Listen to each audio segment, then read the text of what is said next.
The night before my father's funeral, my brother showed up at my door, high and ranting.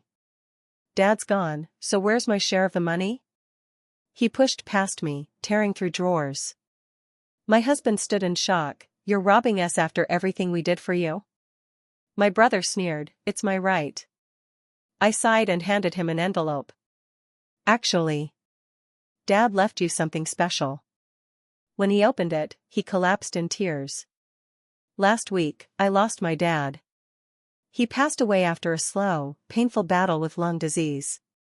He was stubborn, never wanted help, and didn't tell us how bad it had gotten until it was almost too late. By the time he was in the hospital, he was barely responsive. He died 3 days later. I was his daughter. The oldest. The one who lived in the same city, Chicago, the one who took him to doctor appointments, brought groceries, called every day. I handled all the arrangements after he passed. The funeral, the paperwork, the house. My younger brother, Jake, didn't do much. He wasn't around. Not for the hospital visits. Not for the calls. Not for anything, really.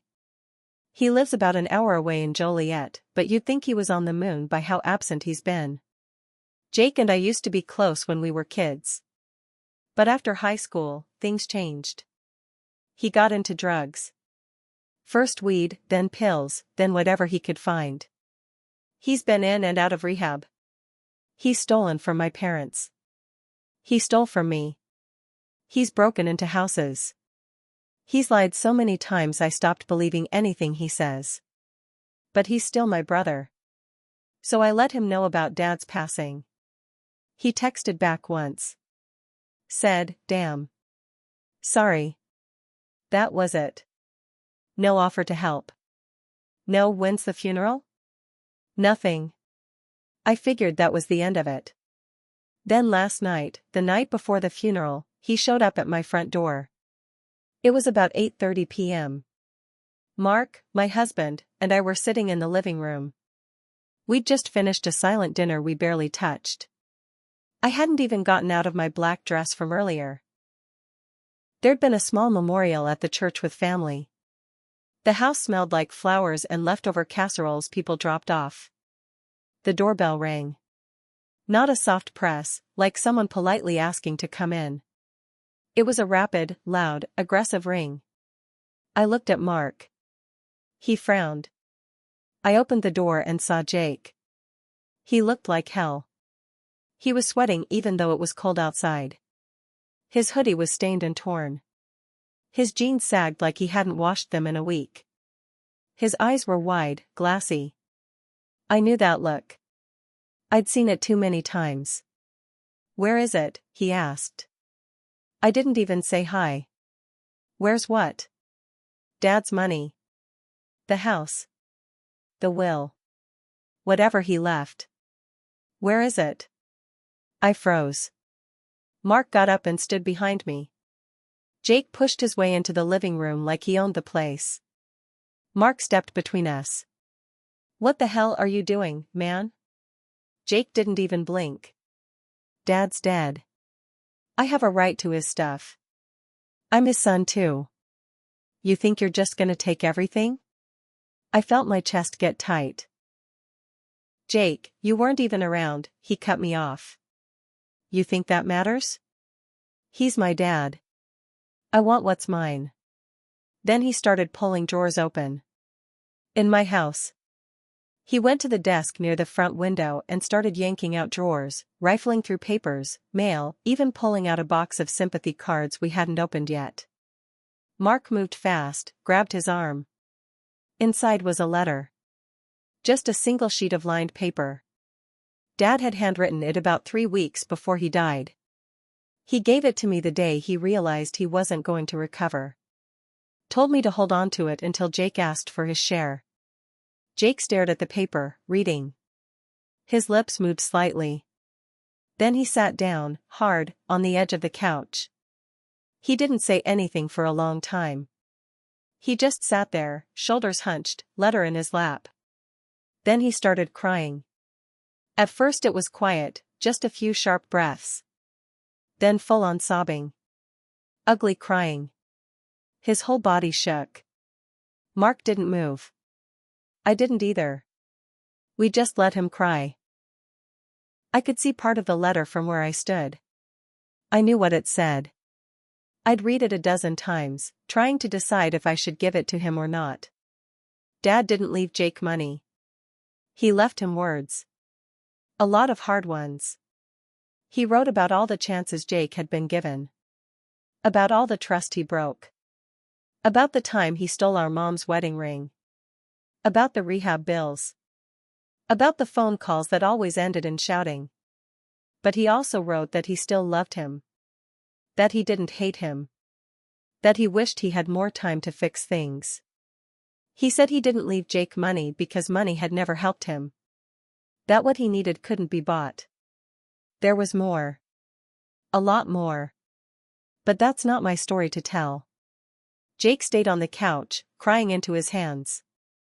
I stood there, holding back my own tears. I didn't know what to feel. Relief? Sadness? Anger? Maybe all of it. That's where I'm at right now. I don't know what happens next. The funeral is in a few hours. I don't know if Jake's going to show. I don't know if I want him to. I just needed to get this out. I feel like I've been carrying this weight all alone. If you made it this far, thanks for reading. I stood there in silence, watching Jake cry like I hadn't seen him cry in years. Not since we were kids. Maybe not even then. Mark sat down in the armchair across from him, still tense but quiet now. I could feel the weight in the room shift. There was something heavy about hearing a grown man cry like that, especially one who usually only raised his voice or fists. Jake didn't look up for a long time. Then, finally, he wiped his face with the sleeve of his hoodie and said, "He really hated me, huh?" I stayed standing. He didn't hate you. He just couldn't trust you. He nodded slowly, like he already knew, but hearing it written down made it real. Then he laughed, sharp and cold. And what?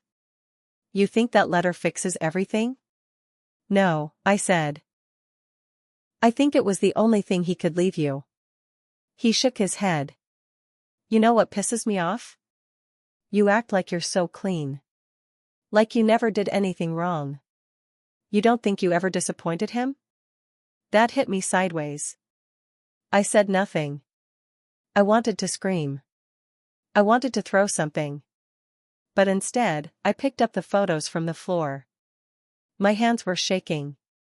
You don't get to blame everyone else forever, I said. And you don't get to pretend you're perfect, he fired back. Mark stood up. Okay. That's enough. Both of you. Jake ignored him. You ever tell Dad about the money you took from his account when he was in the hospital?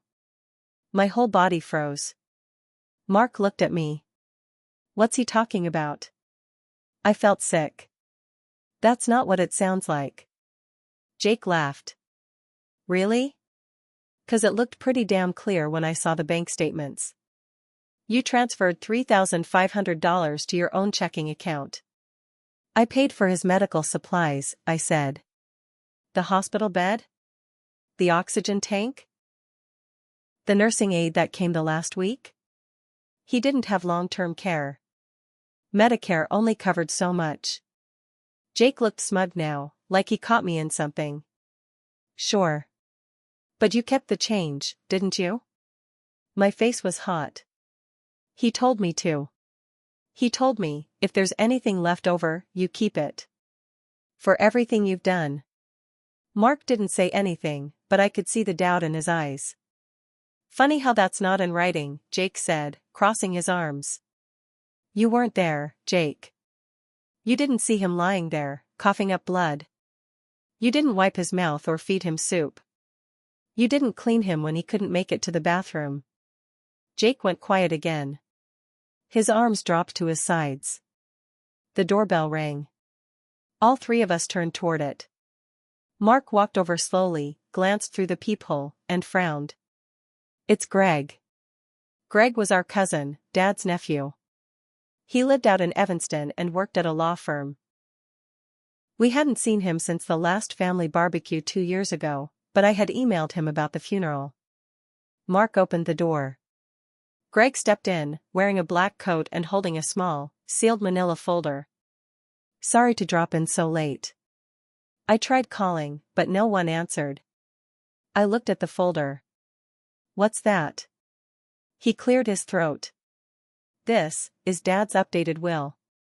He sent it to me about a month before he passed. He asked me to hold on to it in case things got messy. Jake's eyes narrowed. Messy? What the hell does that mean? To my son, I leave the letter enclosed, and a trust in the amount of $5,000 to be released only after 1 full year of verified sobriety. Jake's head snapped up. What? Greg kept reading.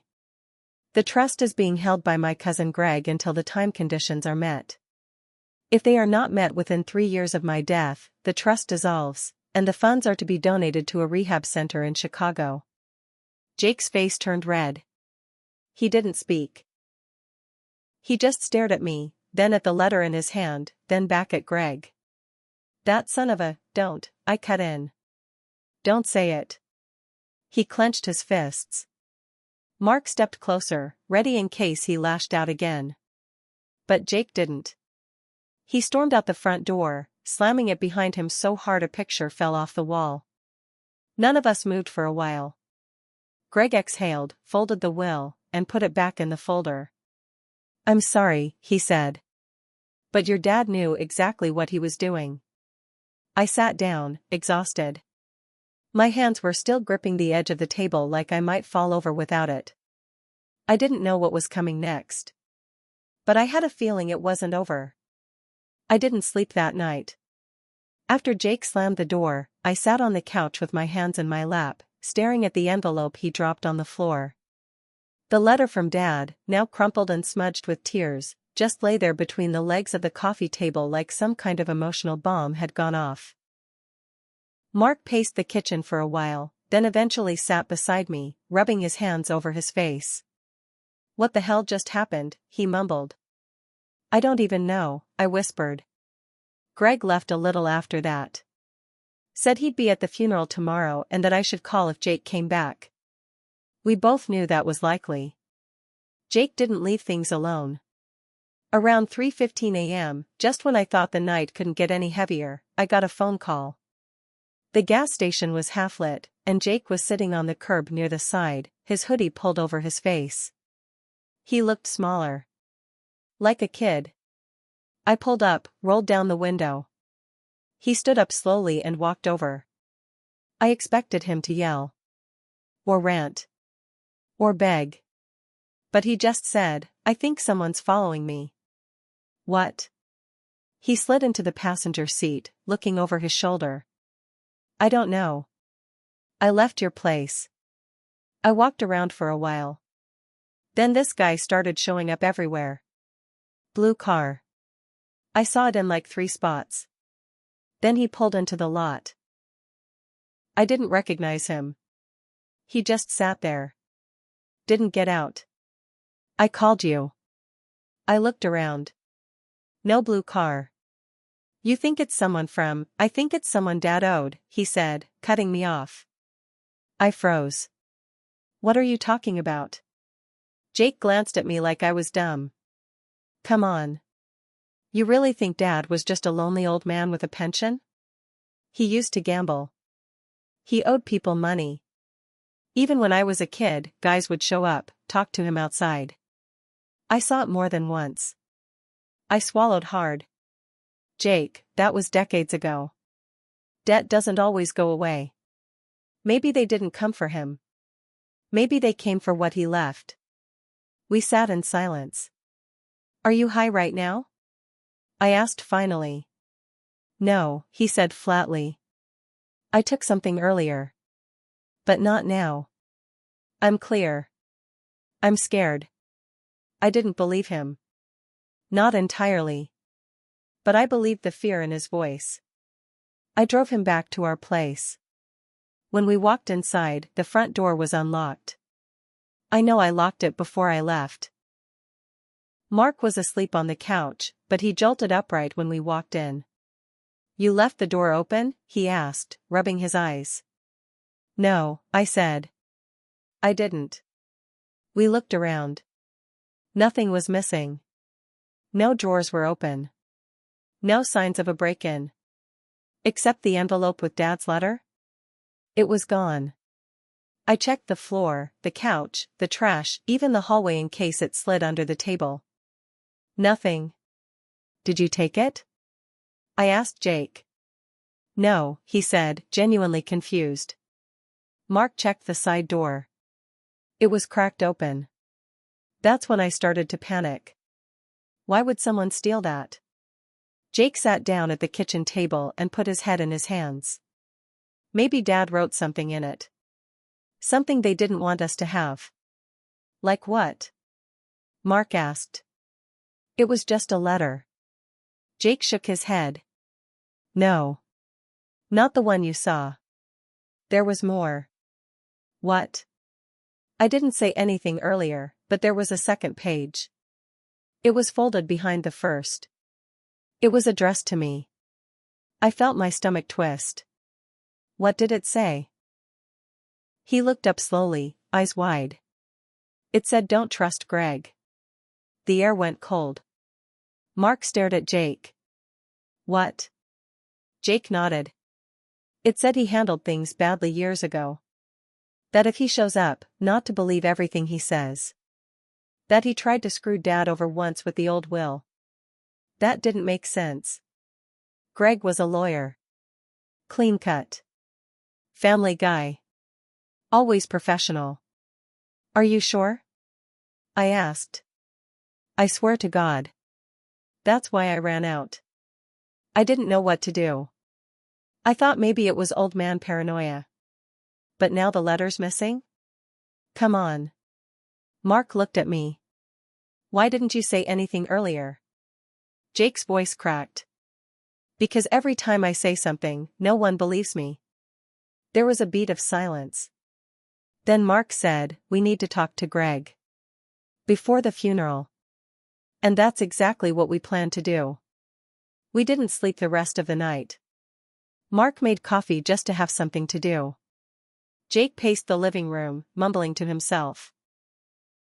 I sat at the kitchen table, staring at nothing, trying to hold in the storm brewing inside me. If Jake was telling the truth, and that was a big if, then Greg had just pulled the rug out from under us. And if he wasn't, well, then Jake was spiraling again, pulling another stunt to get attention or money or both. Either way, we couldn't walk into the funeral pretending like everything was fine. I texted Greg around 7 a.m., "We need to talk before the service. Come early. Urgent." He replied, "Sure. I'm heading out now." The church was quiet when we arrived, just the pastor and 2 volunteers arranging flowers. Dad's casket was already up front, closed. His photo, a black and white shot from when he was young, standing next to an old Buick, was set on an easel beside it. Seeing it hit me in the chest all over again. Greg arrived 15 minutes later, still in his long black coat, holding that same damn folder. He smiled when he saw us. "Morning. Sorry again about last night." "We need to talk," I said. Jake stepped beside me, stiff as a board. Greg looked between us. "Okay." Jake didn't wait. "You left out a page from that will." Greg raised an eyebrow. "Excuse me?" "There was another page. Dad wrote it. He warned me not to trust you. And now that letter's gone." Greg laughed softly, like he thought this was some kind of joke. "Look, Jake, I know this week has been emotional, but I was just trying to help." "You lied," Jake snapped. "You brought a fake will. Or changed it. Or left something out. I saw it. He said you tried to screw him before." Greg's face hardened. "You're high. Again." Jake stepped forward. "I'm clean. For now," Greg muttered. That's when I stepped between them. "I believe him," I said. Greg looked stunned. "What?" "I believe he saw something. And I know I locked my door last night. I know that letter was there. And now it's not. And you just happened to be the only other person who knew where it was? I wouldn't break into your house, but you knew what Dad left you out of. Didn't you? I said. He changed the will. Cut you out.